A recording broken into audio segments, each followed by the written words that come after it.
Bismillahirrahmanirrahim. Assalamualaikum warahmatullahi wabarakatuh. Bapak Ibu yang kami hormati, selamat datang di If Channel ASN. Pada video kali ini, kami akan membagikan kembali informasi seputar P3K. Buat Bapak Ibu yang baru menemukan channel ini, jangan lupa tekan tombol subscribe dan nyalakan loncengnya agar nanti Bapak Ibu yang pertama kali mendapatkan video dari channel ini. Berita ini dari jpnn.com, Sabtu 25 Desember 2021, pukul 11.18 waktu Indonesia Barat.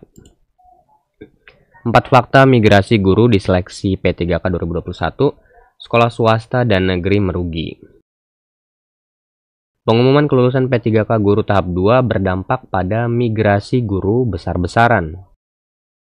Ini bukan hoaks, tetapi sesuai fakta informasi yang disampaikan sejumlah ketua forum honorer, Badan Musyawarah Perguruan Swasta, BMPS, hingga Komisi 10 DPR RI. Fakta yang pertama, guru SMA dan SMP negeri bermigrasi ke SD negeri.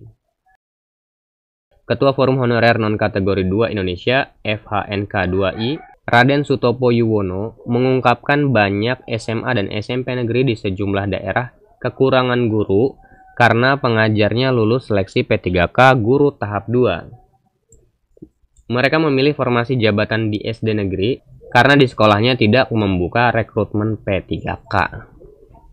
Di satu sisi, guru honorer SD negeri melimpah, sehingga banyak yang tersingkir karena tidak lolos formasi, walaupun lulus passing grade. Kemudian fakta yang kedua, sekolah swasta merekrut guru baru. Ketua Paguyuban GTT atau PTT Kabupaten Kebumen mengungkapkan sekolah swasta membuka rekrutmen guru baru. Itu karena sekolah-sekolah swasta kekurangan guru lantaran ditinggalkan gurunya yang lulus P3K tahap 2. Musbihin banyak menyebutkan salah satu SMP swasta di Kebumen, seluruh gurunya yang bersertifikat pendidik ikut tes P3K dan lulus semuanya. Jadi seleksi P3K tahap 2 ini sangat diuntungkan bagi para guru-guru di sekolah swasta yang sudah bersertifikat pendidik. Akan tetapi dampaknya di sekolah-sekolah swasta jadi kekurangan guru. Kemudian fakta yang ketiga, BMPS mengajukan surat keberatan. Ketua Umum BMPS Nasional, BMPS atau Badan Musyawarah Perguruan Swasta, Saur Panjaitan menyebutkan sekolah-sekolah swasta mulai merasakan dampaknya karena guru-gurunya lulus P3K dan diharuskan mengabdi di sekolah negeri.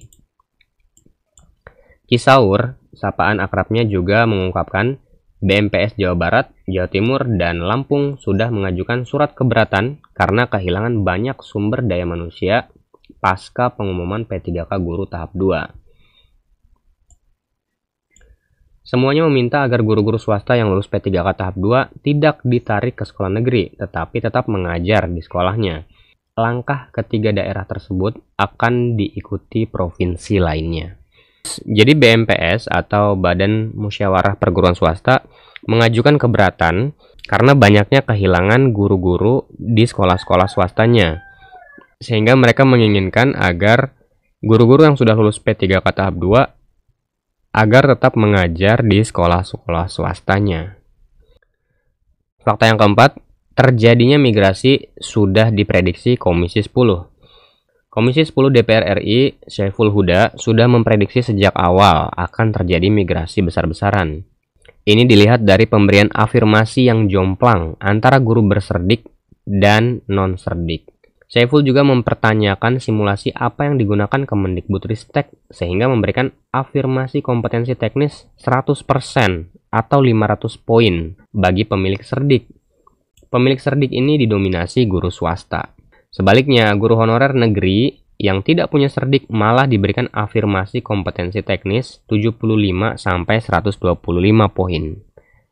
Karena itu, politikus Partai Kebangkitan Bangsa ini meminta Kementerian Pendidikan, Kebudayaan, Riset, dan Teknologi Kemendikbudristek mengevakuasi kembali sistem rekrutmen P3K guru tahap 1 dan 2.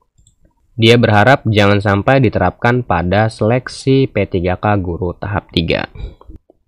Oke, kita lanjut ke berita berikutnya. Masih dari jpnn.com, Sabtu 25 Desember 2021 pukul 14.34 waktu Indonesia Barat. Desakan agar P3K guru tahap 3 diisi honorer negeri menguat. Jangan dites lagi. Para pentolan honorer K2 maupun non-K2 terus menyuarakan agar seleksi P3K guru tahap 3 hanya optimalisasi. Tidak perlu lagi menggelar tes, tetapi menempatkan guru honorer negeri yang lulus passing grade, namun tidak punya formasi. Jangan dites lagi mereka. Kalau sistemnya sama seperti P3K guru tahap 2 sesuai ranking, guru honorer negeri sudah pasti tidak kebagian kursi. Kata Ketua Solidaritas Nasional Wiyata Bakti Indonesia SNWI Sumatera Selatan Susi Mariani kepada jpnn.com Sabtu 25 Desember. Dia mengungkapkan jumlah guru honorer yang lulus passing grade cukup banyak. Tidak sedikit juga guru honorer yang sekolahnya tidak ada formasi mencoba di sekolah lain. Mereka lulus passing grade, tetapi karena sistem ranking kalah telak dengan peserta bersertifikat pendidik. Mereka berharap ikut seleksi tahap 3, tetapi kalau sistemnya ranking sudah dipastikan kalah lagi. Kesimpulannya, kesempatan untuk guru honorer di sekolah negeri hanya di tahap 1 bagi yang sekolahnya punya formasi. Bagi yang nggak punya formasi hanya ikut memperpanjang barisan, tuturnya. Dia berharap di tahun depan pemerintah memikirkan guru honorer yang ada di sekolah negeri. Mereka bukan tidak mau punya serdik, tetapi regulasi yang tidak mendukungnya.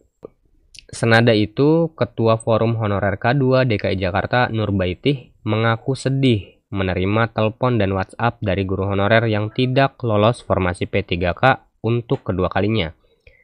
Mereka mulai down bila harus ikut tes lagi dan sistemnya tidak berubah. Apa pemerintah mendengarkan jeritan hati guru-guru honorer ini? Jangan tes lagi mereka. Berikan formasi di tahap 3, tegasnya. Nurbaitih berharap pemerintah bisa memberikan diskresi atau mengambil keputusan sendiri bagi guru honorer K2 yang lulus passing grade P3K tahap 1 dan 2 untuk optimalisasi seleksi tahap 3. Siapa dari teman-teman yang juga memiliki keinginan sama dengan guru-guru honorer lainnya di sekolah negeri agar P3K tahap 3 ini hanya dilakukan optimalisasi kepada guru-guru honorer yang sudah lulus passing grade namun tidak punya formasi. Jadi tidak perlu dites lagi. Yang setuju dengan opini ini, komen di bawah. Demikian informasi yang dapat saya bagikan pada kesempatan kali ini. Terima kasih. Wassalamualaikum warahmatullahi wabarakatuh.